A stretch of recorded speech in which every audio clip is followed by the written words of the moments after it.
I- In Harvard Yard in 1775, George Washington's army was housed over there in Hollis Hall.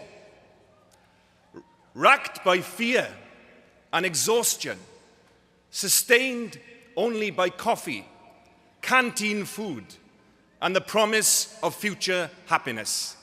It sounds a lot like finals week.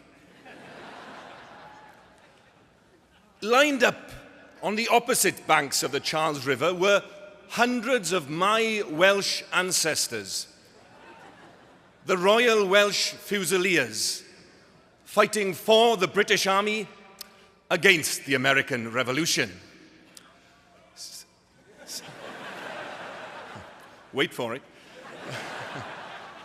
So I guess I'm here to apologize, really.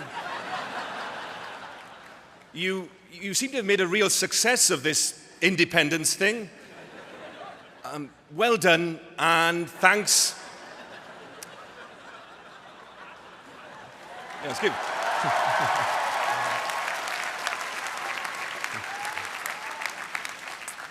And thanks for leaving us Canada.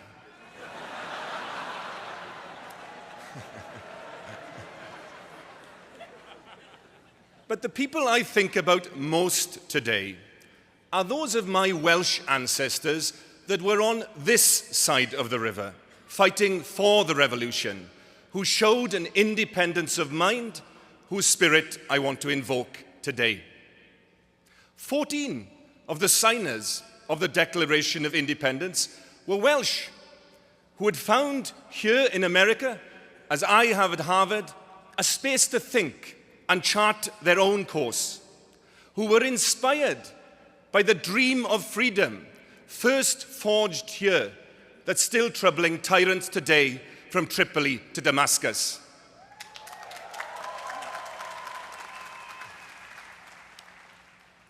Unlike the hidebound British, who never broke ranks, the American revolutionaries knew the value of thinking for themselves and fighting for each other.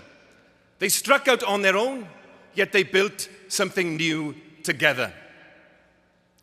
Today, we're bathed in a sea of black and crimson. Yet in this university of knowledge lies a diversity of understanding in the 133 countries represented here today.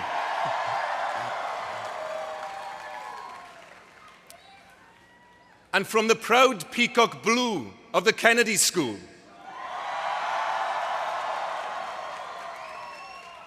to the canary yellow of design, from the deep red of divinity to the purple hue of law. It's our differences that give us our distinction.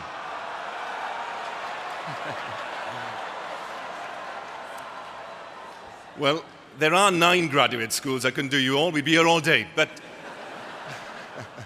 we love you too.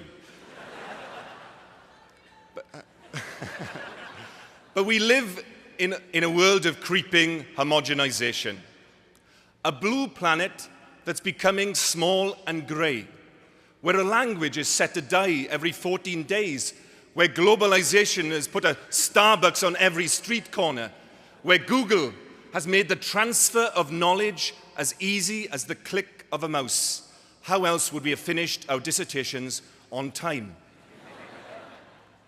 Are we all beginning to speak, to see, to sound the same, and even think alike? According to one recent study, half of all college students showed no improvement in their capacity for independent thinking by the end of their sophomore year, even while sober. It's nothing new. 50 years ago, Yale psychologist Stanley Milgram showed us how dangerous, how pervasive conformity could be. 65% of people in his famous experiment were prepared to inflict an electric shock simply when asked to do so. But then what else do you do for entertainment in New Haven on a Tuesday night?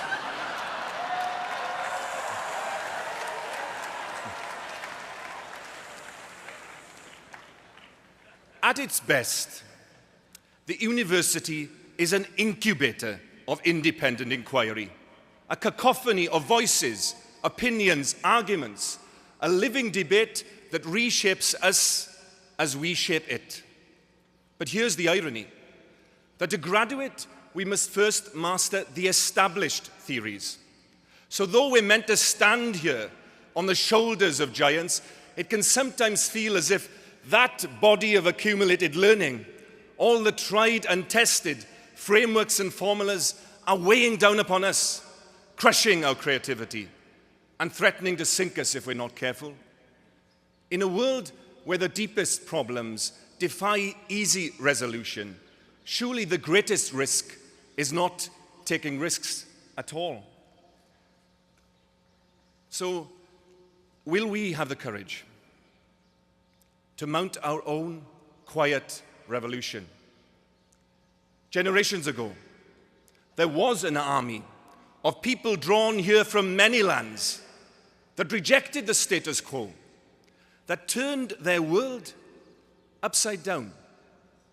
So let's salute them, the dissenters, the mavericks and heretics, pioneers and prime movers, who know that without our willing to be wrong, we can never be right.